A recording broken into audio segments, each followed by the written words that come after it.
చూస్ country delight, live better. ఇప్పుడే country delight యాప్ని download చేసుకోండి. నమస్తే, welcome to Suman TV. Youtuber Nanvesh route మార్చాడు. దేవతామూర్తుల్ని దూషించిన వ్యవహారానికి సంబంధించి క్షమాపణ ఒక పక్క చెబుతూనే ఇక నుంచి నా పోరాటం కాషాయ బట్టలు వేసుకుని దేశాన్ని ఎవరైతే దోచేస్తున్నారో వాళ్ళ పని పడతానంటూ వీడియోల మీద వీడియోలు రిలీజ్ చేస్తున్నాడు. దేశం సర్వనాశనం అయిపోతుంది ఈ స్వామీజీలతో, కాషాయం బట్టలు ధరించిన వాళ్ళతో వాళ్ళ పని చెప్తా అన్నట్టుగా మాట్లాడుతున్నాడు. దీని మీద బీజేపీ నాయకులు చాలామంది రెస్పాండ్ అవుతూ ఉన్నారు, తీవ్ర ఆగ్రహం వ్యక్తం చేస్తూ ఉన్నారు. ప్రస్తుతం ఇదే అంశం గురించి మాట్లాడటానికి లైవ్లో జాయిన్ అయ్యారు ఆంధ్రప్రదేశ్ బీజేపీ అధికార ప్రతినిధి కృష్ణకాంత్ గారు. మాట్లాడదాం. కృష్ణకాంత్ గారు నమస్తే అండి. నమస్తే వలి గారు. యూట్యూబర్ అన్వేష్, మీరు కూడా వినుంటారు, బత్తాయిలతోనే కొడతా అని చెప్పి తనదైన శైలిలో మీలాంటి వాళ్ళకి కౌంటర్ ఇచ్చే ప్రయత్నం కూడా చేశారు. ఏం చెప్తారు? వలి గారు, ముందుగా మీకు సుమన్ టీవీ ప్రేక్షకులకి నమస్కారం అండి. సార్, ఇది ఒక 3 రోజుల నుంచి మేము కంటిన్యూస్ గా దీని మీద మాట్లాడుతున్నాం. అన్ని ఛానల్స్ లో వాడి మీద కంప్లైంట్లు ఇవ్వడం జరిగింది. అండ్ ఇవాళ రోజు పంజాగుట్ట పోలీస్ స్టేషన్, వాళ్ళు ఆల్ థ్యాంక్స్ టు దెమ్, వాళ్ళు ఇమీడియట్ గా ఫస్ట్ టు రియాక్ట్, వాళ్ళు ఇమీడియట్ గా వాడి మీద ప్రాథమిక దర్యాప్తు మొదలు పెట్టారు. ఇన్స్టాగ్రామ్ ఛానల్ కి కూడా వాడి యొక్క ఇన్స్టాగ్రామ్ ఐడి అవన్నీ అడుగుతూ లెటర్స్ రాశారు. అందరూ వాళ్ళ పని వాళ్ళు స్టార్ట్ చేశారు. At the same time Andhra Pradesh లో, మా యొక్క రాష్ట్రం ఆంధ్రప్రదేశ్ లో విశాఖపట్నంలో, గుంటూరులో అక్కడ కూడా కేసులు నమోదు చేయడం జరిగింది. అండ్ దాని ప్రకారంగా అక్కడ పోలీసు వారు కూడా వేగవంతంగా వాళ్ళ దర్యాప్తు స్టార్ట్ చేశారు. సో అన్ని విధాలుగా మేము ఇప్పుడు ఎఫ్ఐఆర్లు నమోదు చేపించి ఒక ప్రెషర్ బిల్డ్ చేసే ప్రక్రియలు ఉన్నాం సార్. సో దానికే వాడు అనుగుణంగా రియాక్షన్ అనమాట. ఈ యాక్షన్ కి రియాక్షన్, వాడు ఏం చేయాలో అర్థం కాక ఇలా పిచ్చి ప్రేలేపనలు మళ్ళీ వీడియోలు పెట్టి భయపడ్డాడు సార్. 100% భయపడ్డాడు. కాబట్టే వాడు ఆ వీడియో చూడటం జరిగింది. ఇందాక మిత్రులు మీలాంటి వాళ్ళు పంపించడం జరిగింది, చూసాను నేను. ఆడు ఆంజనేయ స్వామి విగ్రహం ముందు అనుకుంటా నుంచొని నాకు ఆంజనేయ స్వామి కల్లోకి వచ్చాడు, ఇలా అలా చేయమన్నారు, ఇలా చేయమన్నారు, హిందుత్వం పేరు మీద ఏదో బిజినెస్ చేసే వాళ్ళని, దాన్ని ఉపయోగించుకునే వాళ్ళకి బుద్ధి చెప్పమన్నారు, అది అని చెప్పి అసలు హిందూ మతాన్ని వేరే దేశంలో ఉంటూ మన దేశ నాగరికతని, మన దేశ ప్రజల్ని, మన హిందూ మత సంస్కృతిని గురించి తప్పుగా మాట్లాడి కాంట్రవర్సీలు చేసి ఇవాళ రోజు వాడి మీద పోలీస్ కేసులు నమోదే విధంగా చేసుకొని ఇప్పుడు మళ్ళీ వాడే దెయ్యాలు వేదాలు వెలిస్తున్నట్టు మళ్ళీ నాకు ఆంజనేయ స్వామి కల్లోకి వచ్చాడు, ఆంజనేయ స్వామి కల్లోకి వచ్చాడంటే వీడికి ఇంత డీటెయిల్డ్ గా ఇంది చెప్పారంట వాడికి. సో దీన్ని బట్టి వాడికి తెలుస్తుంది సార్, మనకు ఒకటి ఏంటంటే వాడి మతి స్థిమితం కూడా సరిగ్గా లేనట్టుంది, first and foremost thing. So వాడు పిచ్చెక్కి ఇంత పెద్ద రియాక్షన్ వాడు ఎక్స్పెక్ట్ చేయలేదు వాడి జీవితంలో. సుబ్రహ్మణ్య స్వామి కూడా కల్లోకి వచ్చి ఆయన హిందూ ధర్మం గురించి నువ్వు పోరాటం చేయాలని చెప్తున్నప్పుడు, అదేంటి స్వామి ఆంజనేయ స్వామి ఆల్రెడీ వచ్చారు, మీరు కూడా వచ్చారంటే ఆ దేవుళ్ళు అందరం వస్తాము, నువ్వు చేయాల్సిన బాధ్యత నీ మీద ఉందని చెప్పి ఆయన మోటివేట్ చేశారంట దేవుళ్ళు. అదే సార్, అదే ఇట్స్ అంటే వాడు అంటే వెటకారంగా మళ్ళీ దీన్ని కూడా మళ్ళీ అదే విధంగా హిందూ మనోభావాన్ని కించపరిచే విధంగానే మళ్ళీ మాట్లాడుతున్నాడు. ఇది ఇదంతా వెటకారంగా వెటకారమైన ధోరణితో మాట్లాడుతున్నట్టే ఉంది ఇదంతా. ఆంజనేయ స్వామి వచ్చారు, సుబ్రహ్మణ్య స్వామి వచ్చారు, ఇలా చెప్పారు అని హిందువుల్ని, మరి ఎవరైతే మన దేశంలో ఉన్న హిందువుల్ని మళ్ళీ ఎత్తుపడుస్తూ కావాలని దీని మీరు ఒక ఇక్కడ ప్యాటర్న్ చూస్తే వలి గారు, ఫస్ట్ ఏమో అసలు మహిళల విషయంతో మొదలైంది ఇదంతా. మహిళలు ఎలా ఉండాలి, ఏంటి, బట్టలు వేసుకోవాలి, విప్పుకొని తిరగాలన్న టైప్ లో వీడు మాట్లాడదాం స్టార్ట్ చేశాడు. సో దాని నుంచి మన హిందూ దేవతల మీదకి వచ్చాడు. దాని తర్వాత నుంచి ఇప్పుడు పొలిటికల్ పార్టీల మీదకి వస్తున్నాడు. అంటే ఇక్కడ మీనింగ్ ఏంటి, వీడు ఒక స్టెప్ బై స్టెప్ ఒక ప్యాటర్న్ ప్రకారం వెళ్తున్నాడా అని డౌట్ వస్తుంది. సో దీని వెనకాల ఇతర మత సంస్థలు, యాంటీ నేషనల్ పరంగా కానీ లేదా ఇతర మత సంస్థలు ఏమైనా వేరే దేశాల నుంచి వీడికైనా ఫండింగ్ వెళ్ళి మన హిందూ మతాల మీద, మన దేశం సంస్కృతి మీద, మన దేశం మీద చెడుగా చిత్రీకరించే డబ్బులు వెళ్ళాయని డౌట్ వస్తున్నాం. మీకు అలాంటి డౌట్ ఏమైనా ఉందా? హిందుత్వం మీద దాడి చేయమని చెప్పి అతనికి ఫండ్ వస్తున్నట్టుగా ఆ డౌట్ ఉందా? వస్తుంది సార్, ఎందుకంటే ఈ వీడియో చూసిన తర్వాత నాకు అలాంటి డౌట్లు లేవనెత్తాయి. ఇన్ని రోజులు వీడియో ఒక బ్రెయిన్ లేని ఎదవా, పనికిమాలిన వెదవా, ఏదో తెలియని మిడిమిడి జ్ఞానంతో పిచ్చి బూత్ వీడియోలు చేసుకుంటూ బతికే ఒక పిచ్చి వెదవా. సో వీడు ఏదో ఇట్లా మాట్లాడాడు, వీడికి బుద్ధి చెప్పాలి అని అనుకున్నాం. హిందూ పరంగా హిందూ దేవతల మీద అసభ్యకరమైన మాట్లాడి వీడికి దాని తగ్గట్టుగా దేశ సమగ్రత మీద పాయింట్అవుట్ చేస్తున్నాడు. సో దాని పరంగా కూడా మేము ఇవాళ రోజు పోలీస్ కేసులు వేయడం జరిగింది. ఇప్పుడు నెక్స్ట్ పొలిటికల్ పార్టీస్, హిందూ మతంకి అందరూ ఇట్లా పొలిటికల్ పార్టీలు, పలానా పొలిటికల్ పార్టీలు కానీ లేకపోతే హిందూ కాషాయ కండువా వేసుకున్న వాళ్ళు దేవుడి పేరుని దేవుడి పేరు మీద అది చేస్తున్నారు. అయ్యప్ప స్వాముల మీద కూడా ఇది మళ్ళీ ఇంకోటి మీరు గమనించాలి, మళ్ళీ హిందూ మతం మీద గట్టిగా పడ్డాడు వీడు. అయ్యప్ప స్వాములు కూడా చాలా మంది ఇలా చేస్తున్నారు, అలా చేస్తున్నారు అని పిచ్చి వాడు అవుతున్నాడు. ఇదంతా ఒక ప్యాటర్న్. వీడు కావాలని మళ్ళీ పదే హిందూ మతం మీద, మన హిందూ సంస్కృతి మీద వీడు దాడి చేస్తున్నట్టు తెలుస్తుంది. హిందూ అనే ముసుగులో మళ్ళీ అది కూడా నాకు తెలిసిన ఇన్ఫర్మేషన్ ప్రకారం అయితే ఇప్పుడు ఆయన ఇప్పుడు నేను స్వామీజీలు అన్నాను, దొంగ స్వాములు అన్నాను, దోచుకుంటున్న వాళ్ళు అన్నాను, మీరెందుకు భుజాలు తడుపుకుంటున్నారని చెప్పి అంటే?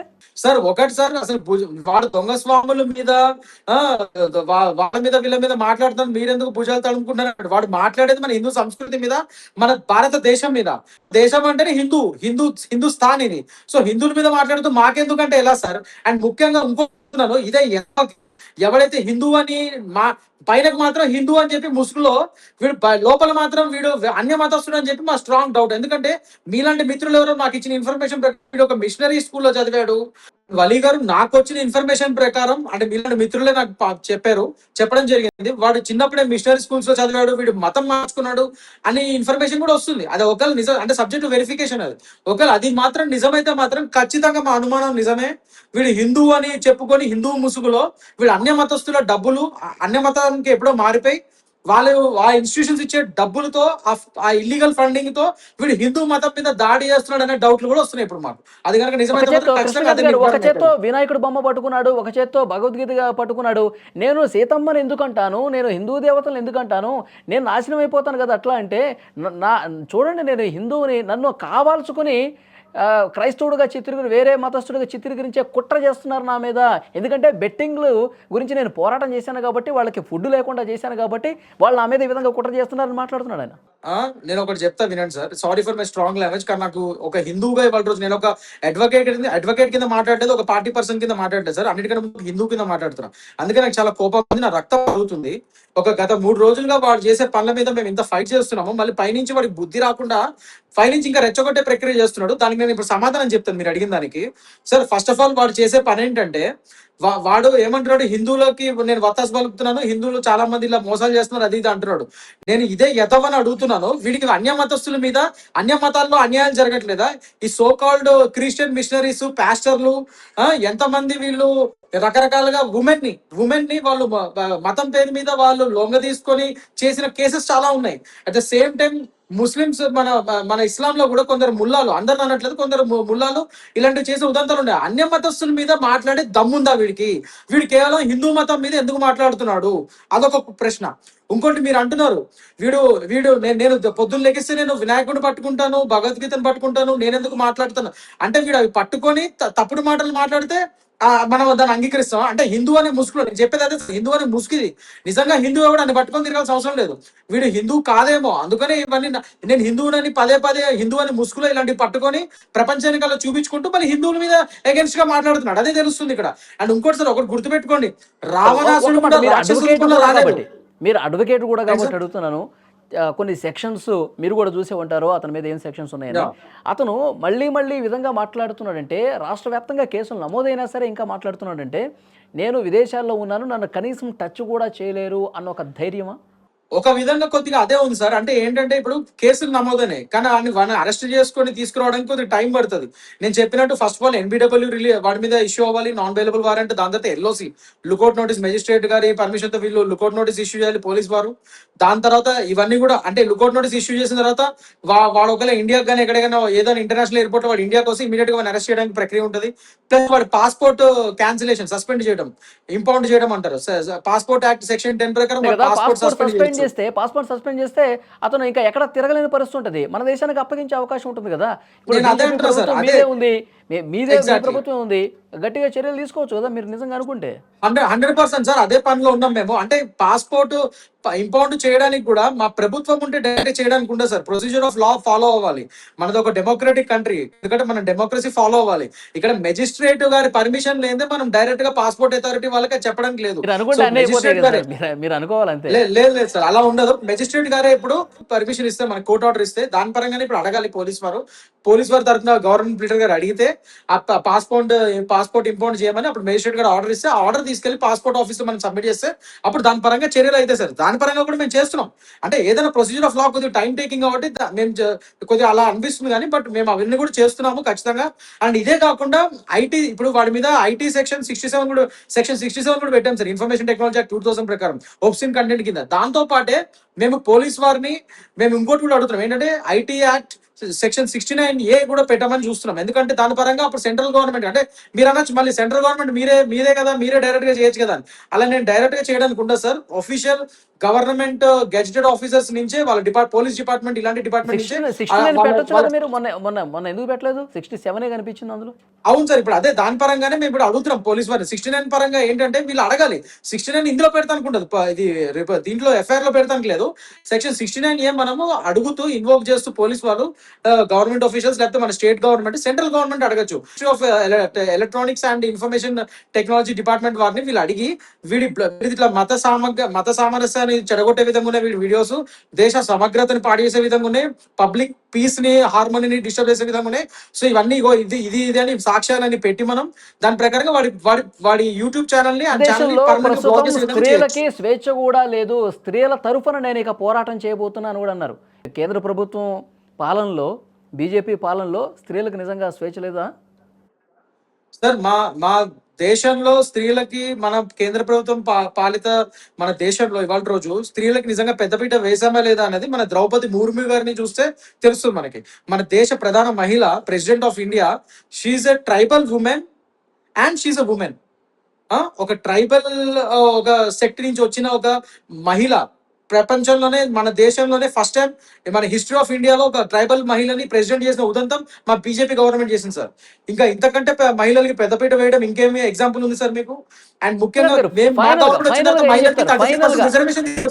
మనకు సమయం కూడా లేదు. ఫైనల్ గా ఒక్క మాటలో అన్వేష్ గురించి ఏం చెప్పదలుచుకున్నారు? మీ ఫ్యూచర్ యాక్షన్ ప్లాన్ ఏ విధంగా ఉండబోతుంది? సార్ ఒకటి, ఇవాళ రోజు నేను ఒక హిందూగా నా రక్తం మరుగుతుంది. సో ఇలాంటి వాళ్ళని చెప్పుతూ కొట్టాలి.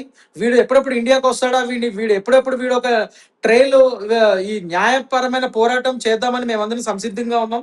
అట్ ద సేమ్ టైం నేను మీ ఛానల్ ద్వారా ఇంకోటి విజ్ఞప్తి చేస్తున్నాను వ్యూవర్స్ అందరికి.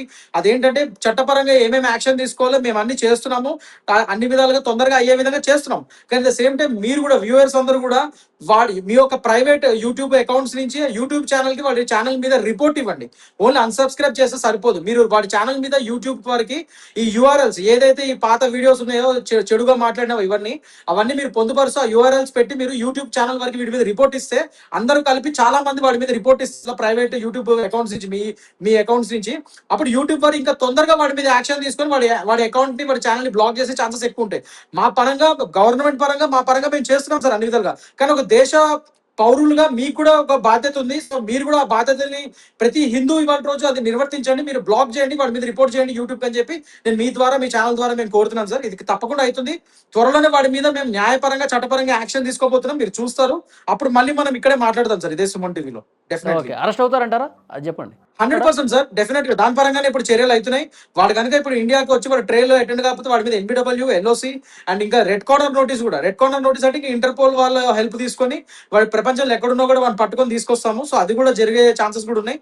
రెడ్ కార్నర్ నోటీస్ ఇంకా లాస్ట్ స్టేజ్ అది. ఫస్ట్ అయితే దీని పరంగా మేము చూస్తున్నాము. అండ్ వాడి పాస్పోర్ట్ కూడా సస్పెన్షన్ పరంగా కూడా మేము అడుగులు వేస్తున్నాం. ఖచ్చితంగా thank you very much. Thank you sir.